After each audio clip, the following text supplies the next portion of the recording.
Guys, tingnan nyo yung saging dito sa ano, oh. Tingnan nyo naman kung magkano yan. Tingnan nyo naman kung magkanong price. Ayan. Ay, nako. Kakain ka pa ba ng ganito? Nahiya na tuloy kami kumain. Ilang piraso lang to siya? Ilang piraso to? Oh.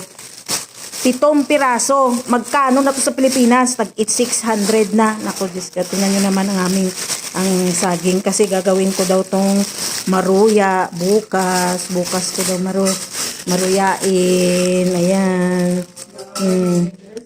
Bakit? Kaon na daw kami. Ayan. Ano man? Ay, itong ano? Oh, yan na guys, oh. Ang saging saba. Tingnan nyo naman kung magkano. Ang saging sa saba sa Pilipinas. Ginaano lang, pero dito, tingnan nyo naman. Ay, nako. Bye. Tingnan nyo.